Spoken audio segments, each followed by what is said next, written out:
Hello, all my powerful psychic Scorpio friends.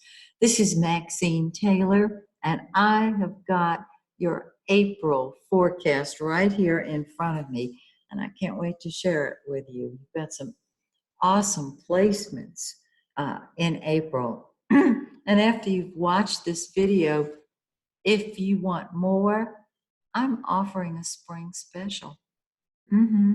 We need as much astrology help as we can get. And so I'm offering a special.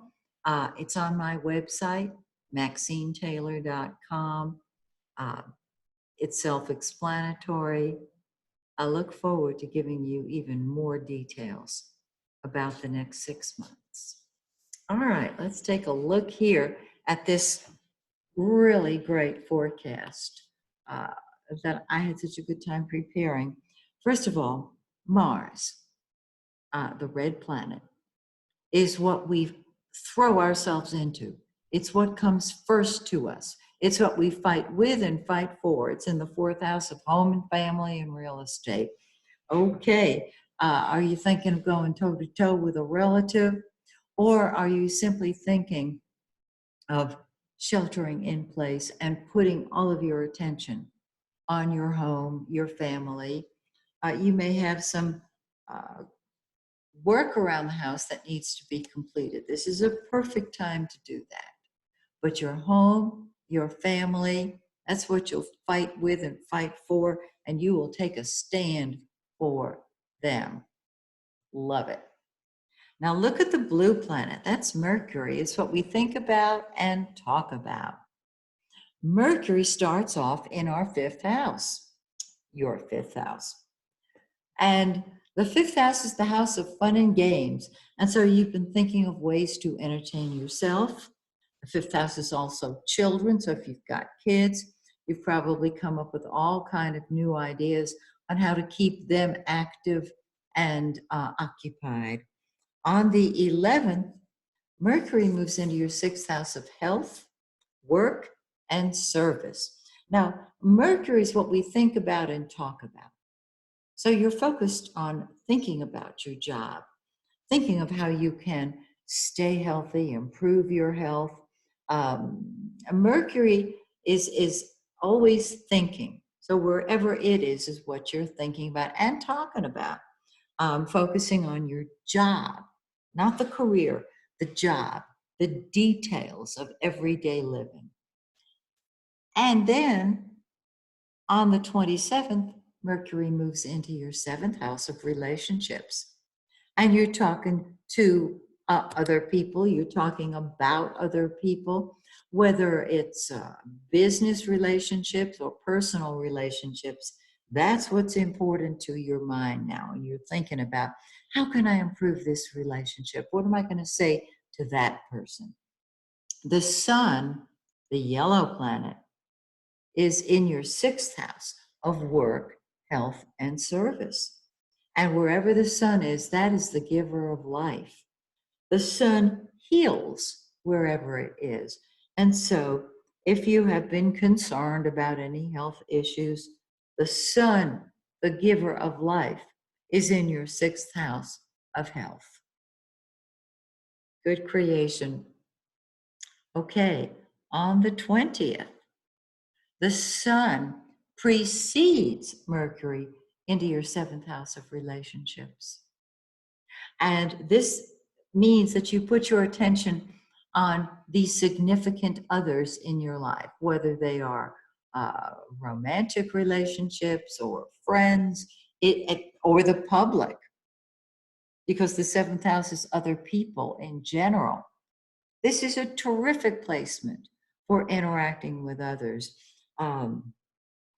And so your relationships pick up because you're giving other people your attention. And that is very healing at this time for both you who are giving the attention and those who are receiving it, which is good because you're going to attract people who are putting their attention on themselves. So you're all on the same page, aren't you? Okay, look at Venus, the pink planet. How lovely. Venus is in your seventh house of relationships. It has been there for a few weeks. And so your relationships have been very positive, very fulfilling. And on the third, Venus moves into the eighth house, which is your natural house, the house of transformation, secrets, and other people's money. Venus is the lesser benefic. It brings love, it brings money. And so you can actually help other people create income, whether giving them ideas or financially. Your love nature is undergoing a transformation. The way you love, how you love, who you love. Eighth house of transformation. And when next month it emerges, you will have the answers to your love questions. Because the eighth house is whenever you have planets in the eighth house, you become a psychic detective, which you are naturally, Scorpio. And so you're looking beneath the surface at what is really going on. This is the month in which to do that. It's terrific. Okay, we're having a full moon on the 7th in 18 degrees of Libra. It's in your 12th house of behind the scenes activities, which tells me you want more solitude and privacy. And this is what's going to come up for grabs on the 7th. You will enjoy your own company more than anybody else's, even though you've got all this interest in other people and popularity with other people. You need time alone just to recharge,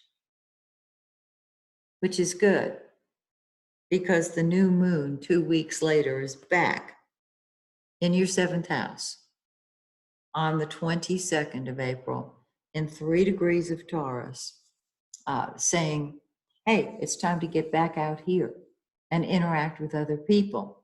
So enjoy the full moon, the solitude and privacy it brings you, the enjoyment of your own company that it brings you, because you'll be back out there with other people, helping them and enjoying their company. So I hope you've enjoyed your beautiful forecast, and I hope you'll join me next month when once again we do it again. So till then, this is Maxine Taylor saying, may the stars shine brightly on you and yours.